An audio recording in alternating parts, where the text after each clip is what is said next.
आज इस वीडियो में हम हाई कोर्ट यानी उच्च न्यायालय का सेकंड पार्ट पर बात करेंगे। इसी पिछले वीडियो में हम इसके फर्स्ट पार्ट पर बात कर चुके हैं। ये लास्ट और अंतिम पार्ट होगा।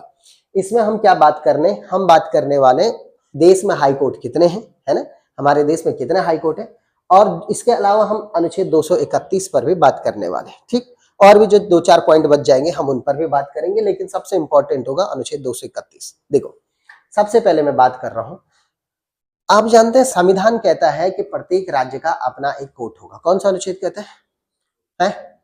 अनुच्छेद 214, है ना। अनुच्छेद 214 कहता है कि प्रत्येक राज्य का एक अपना हाई कोर्ट होगा। भारत में कितने राज्य हैं?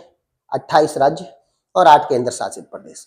तो इसका मतलब 36 हाई कोर्ट होना चाहिए, पर ऐसा नहीं है। ठीक है, अगर मैं वर्तमान की बात करूं तो वर्तमान में मात्र जो है कितने 25 राज्यों में ही हाई कोर्ट है। कितने राज्यों में? 25।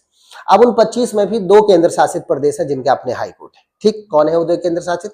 एक तो दिल्ली और दूसरा जम्मू कश्मीर प्लस लद्दाख भी, दोनों का एक ही हाई कोर्ट है। ठीक है, तो एक वो कोर्ट हो गया। तो केंद्र शासित प्रदेशों में 2 ही राज्यों में अपना हाई कोर्ट है। बाकी जो बचे हुए 23 राज्य 23 वो पूर्ण राज्यों में हाई कोर्ट है। ठीक, यानी पूर्ण राज्यों की बात करें तो करीब करीब 5 राज्य ऐसे हो जाते हैं जिनका अपने कोर्ट नहीं है ना। और अगर केंद्र शासित प्रदेश की बात करें तो अभी 8 केंद्र शासित प्रदेश है, 2 में अपना हाई कोर्ट है, 6 ऐसे केंद्र शासित प्रदेश है जिनका अपना हाई कोर्ट नहीं है ना। तो अपना हाई कोर्ट नहीं तो उनका काम कैसे चला? देखो, संविधान का अनुच्छेद 231 कहता है कि जो संसद है वो 2 या 2 से अधिक राज्यों के लिए एक ही हाई कोर्ट अलॉट कर सकती है। सुनना थोड़ा, 2 या 2 से अधिक राज्यों का एक ही हाई कोर्ट हो सकता है। इसके लिए संसद ने क्या किया? 7वां संविधान संशोधन 1956 जो है पारित किया। ठीक, इसके अंतर्गत ये बात की गई। ठीक है, अगर मैं वर्तमान की बात करूं तो वर्तमान में भारत में मैंने अभी बोला है कि कितने कोर्ट है? 25 जो है वो हाई कोर्ट है। ठीक, अब लेकिन हमारे पास 6 ऐसे कोर्ट है, 6 ऐसे कोर्ट है। देख, 6 कितने? 6 ऐसे हाई कोर्ट है जिनका 1 से अधिक राज्यों पर क्षेत्राधिकार है, यानी उनका न्याय क्षेत्र 1 से अधिक राज्यों तक है। जैसे मैं बात करता हूँ, जैसे अगर मैं उत्तराखंड की बात करूं तो उत्तराखंड जो है हाई कोर्ट हमारा नैनीताल में, उसका एक ही राज्य पर क्षेत्राधिकार है उत्तराखंड पर। यूपी का जो है एक ही राज्य पर क्षेत्राधिकार है यूपी पर। लेकिन अगर मैं चंडीगढ़ हाईकोर्ट की बात करूं, ये देखो जरा, चंडीगढ़ हाईकोर्ट की बात करूं तो चंडीगढ़ हाईकोर्ट के 3 राज्यों पर क्षेत्राधिकार है, यानी 3 राज्यों तक न्याय क्षेत्र है उसका। न्याय क्षेत्र कैसा है? एक तो खुद चंडीगढ़ आप जानते हैं केंद्र शासित प्रदेश है, ठीक है, दूसरा हरियाणा, तीसरा पंजाब। इन तीनों राज्यों का एक ही कोर्ट है, वो चंडीगढ़ हाईकोर्ट। आप समझ रहे कि नहीं?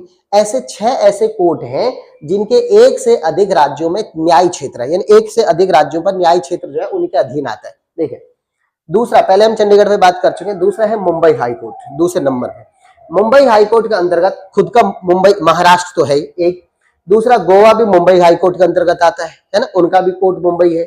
और तीसरा दादर एवं नागर हवेली, ये क्या केंद्र शासित प्रदेश है, तो इसका हाईकोर्ट भी मुंबई है। ठीक, तो महाराष्ट्र, दादर एवं नागर हवेली और गोवा, इन 3 राज्यों का एक ही कोर्ट है, वो है मुंबई हाईकोर्ट। यानी इसका मतलब हम बोलना ये चाह रहे हैं कि मुंबई हाईकोर्ट का जो न्याय क्षेत्र है वो 3 राज्यों में है, दादर एवं नागर हवेली, गोवा और महाराष्ट्र में। आपको क्लियर हुआ कि नहीं? ठीक, यहीं पे अगल बगल का ध्यान रखना, पेपर में ध्यान रखना। अच्छा, दूसरा है हमारे पास, तीसरे नंबर पर आता है केरल हाईकोर्ट। केरल हाईकोर्ट जो है इसके अंतर्गत जो है खुद तो केरल राज्य है ही है, दूसरा बगल में ही हमारे छोटे छोटे द्वीपीय राज्य है जिसका नाम है लक्षद्वीप। तो लक्षद्वीप का भी कोर्ट केरल में है, केरल खुद का ही है। तो इसके अंतर्गत जो है केरल हाईकोर्ट में 2 राज्य आ रहे हैं उसके न्याय क्षेत्र में। ठीक है कि नहीं? अब आते तमिलनाडु की राजधानी चेन्नई में। देखो, चेन्नई में तमिलनाडु राज्य का हाईकोर्ट है, खुद तमिलनाडु तो इसके अंतर्गत है ही, प्लस बगल में ही जो पुदुचेरी केंद्र शासित प्रदेश है, और पुदुचेरी का भी हाईकोर्ट का है चेन्नई में। तो इसके अंतर्गत भी 2 राज्य आ रहे हैं, है या नहीं? अब देखिए इधर आओ, कलकत्ता। तो पहले हमने 1, 2, 3 और चौथा है चेन्नई, 4 पे हम बात कर चुके। 5वां कलकत्ता हाईकोर्ट। कलकत्ता किसकी कैपिटल है? कलकत्ता वेस्ट बंगाल की है ना, पश्चिम बंगाल की।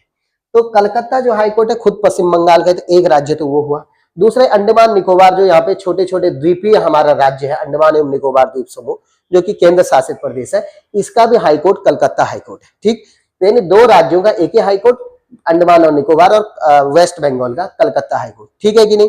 अच्छा, अब इधर आ जाओ। अभी तक तुमने देखा चंडीगढ़ के अंतर्गत 3 आ रहे थे राज्य, मुंबई के अंतर्गत भी 3 राज्य आ रहे थे, केरल के अंतर्गत 2 राज्य, चेन्नई के अंतर्गत 2 राज्य, कलकत्ता के अंतर्गत 2 राज्य, है या नहीं? अब आओ, सबसे ज्यादा ऐसा हाईकोर्ट जिसका सबसे ज्यादा राज्यों तक न्याय क्षेत्र है वो है गुवाहाटी हाईकोर्ट। कौन सा है? गुवाहाटी। गुवाहाटी जो है राजधानी है असम की। किसकी राजधानी? असम की। अब इस गुवाहाटी हाईकोर्ट के अंतर्गत टोटल 4 राज्य आते हैं। कितने राज्य? यानी 4 राज्यों का एक ही हाईकोर्ट है, वो है गुवाहाटी हाईकोर्ट। पहला खुद असम, असम की कैपिटल खुद असम राज्य। दूसरा अरुणाचल प्रदेश, तीसरा नागालैंड और चौथा मिजोरम। ये आपको मैप में याद रखना, आपको पता चल जाएगा अगल बगल की बात हो रही है। तो इन चारों का एक ही हाईकोर्ट है, वो है गुवाहाटी हाईकोर्ट। अब आपसे पूछा जा सकता है ऐसे कितने राज्य हैं जिनके 2 या 2 से अधिक राज्यों पर न्याय क्षेत्र है? तो वो 6 राज्य हैं। ऐसे कौन सा हाईकोर्ट है जिसका सबसे ज्यादा राज्यों में न्याय क्षेत्र है? तो वो कौन है? गुवाहाटी असम। आप समझ रहे कि नहीं? तो बाबू ये हमने बात करी अनुच्छेद 231 के अंतर्गत। तो हमने क्या कहा? हमने कहा अभी उत्तराखंड कह रहा हूं, अभी भारत में टोटल कितने हाई कोर्ट है? अभी टोटल 25 हाई कोर्ट है। 6 ऐसे कोर्ट है जिनके 2 या 2 से अधिक राज्यों पर न्याय क्षेत्र है, यानी 6 ऐसे कोर्ट है जिनके 2 या 2 से अधिक राज्यों का वही कोर्ट है। आप समझ रहे कि नहीं? ठीक है। अब जो है एक पॉइंट मैं आपको बताना चाह रहा था, वो जो हमसे मिस हो रहा है वो ये हो रहा है कि देखो जितने भी हाई कोर्ट में जज होते हैं हमने उनके बारे में थोड़ा बहुत बात करी है नहीं, लेकिन उसमें 2 पॉइंट हमारे छूट गए थे कि जजों का स्थानांतरण कैसे होगा, ट्रांसफर कैसे होगा जजों का। और दूसरा पॉइंट ये छूट गया था कि जजों को अगर कोई आदमी रिटायरमेंट हो जाता है, कोई जज रिटायरमेंट हो जाता है तो वो कहाँ वकालत कर सकता है रिटायरमेंट के बाद। इस पर तो 2 पॉइंट हमारे छूट गए थे, उन पॉइंटों पर बात करते हैं। देखो पहला पॉइंट, देखो आप जान रहे हैं कि भारत में 25 हाई कोर्ट है।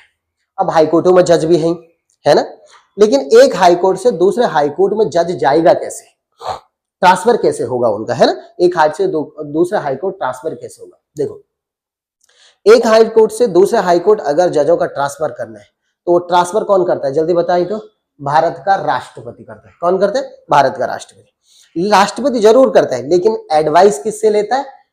अपने देश के सीजीआई से, चीफ जस्टिस ऑफ इंडिया से क्या लेता है? एडवाइस लेता है। ठीक, अब राष्ट्रपति किसको ट्रांसफर करेगा इसके लिए सीजीआई 4 जजों की बेंच बनाता है। कितने जजों की? 4 जजों की। वो 4 जजों की बेंच ये तय करते हैं कि किस हाई कोर्ट के जज को किस हाई कोर्ट में ट्रांसफर करना है। वो रिपोर्ट देते हैं चीफ जस्टिस ऑफ इंडिया को, chief justice of India report देता है राष्ट्रपति को और राष्ट्रपति जजों का ट्रांसफर कर देता है। क्या मेरी बात समझ आ रही? तो भारत में जजों का ट्रांसफर राष्ट्रपति करता है, लेकिन at the recommendation of chief justice of India के। ठीक है, ये पॉइंट क्लियर हुआ। दूसरा पॉइंट अब जो रह जाता है कि जैसे कोई जज सर रिटायरमेंट हो गया, है ना, रिटायरमेंट हो गया। अब मैं बात करता हूं जैसे कोई व्यक्ति जज है जिसने उत्तराखंड हाई कोर्ट में जज रहा, यूपी हाई कोर्ट में जज रहा है, हिमाचल हाई कोर्ट में जज रहा और उसके बाद वो रिटायरमेंट हो गया। ठीक, अब रिटायरमेंट में क्या करेगा? कई लोग होते हैं जो वर्किंग होते, कहते हैं भाई 60 के बाद भी हम काम करते हैं। तो जज तो आप रिटायरमेंट हो गया, आपकी एज खत्म, लेकिन वकील से रिटायरमेंट की कोई एज नहीं है। जब तक आप कर सकते हो तब तक आप कर सकते हैं ना। जैसे भारत में देख लो आप, जेठमलानी जैसे और आपका कपिल सिब्बल जैसे कितने बुजुर्ग लोग हैं जो अभी भी काम कर ही रहे, है ना। तो अगर कोई भी व्यक्ति हाईकोर्ट के जज से रिटायरमेंट हो जाता है तो कहां वकालत कर सकता है, ये हमारे पास प्रश्न है। तो कहां करेगा? देखो उत्तराखंड हाई कोर्ट से वो काम किया, उसने यूपी में काम किया, एचपी में काम किया, इन तीनों कोर्टों में तो वो वकालत नहीं करेगा, क्योंकि जहां वो खुद जज रहा वहां फिर वकील के रूप में काम करेगा, ये तो बेइज्जती वाली बात हो जाएगी। इसलिए इन तीनों में तो वो काम नहीं कर सकता। और कहा बाकी बचे हुए कितने बच रहे हैं? 22। बाकी बचे हुए 22 हाई कोर्ट में वकालत कर सकता है, प्लस देश के सुप्रीम कोर्ट में वो वकालत कर सकता है। ठीक है कि नहीं? तो उसके पास 2 ऑप्शन बच जाते हैं कि वो या तो उन बाकी बचे हुए राज्यों के हाई कोर्टों में वकालत करे, प्लस वो देश में सुप्रीम कोर्ट के में जाकर के वकालत करे। ठीक, तो उसके बाद 2 ऑप्शन बच जाते हैं। यही हमारा आज का लास्ट टॉपिक था और मुझे विश्वास है आपको ये टॉपिक समझ में आ गया होगा पूरा का पूरा। ठीक, अब इससे रिलेटेड अगले दिन हम प्रैक्टिस सेटों पर बात करेंगे। आपको वीडियो कैसा लगा हमें जरूर बताएं। धन्यवाद।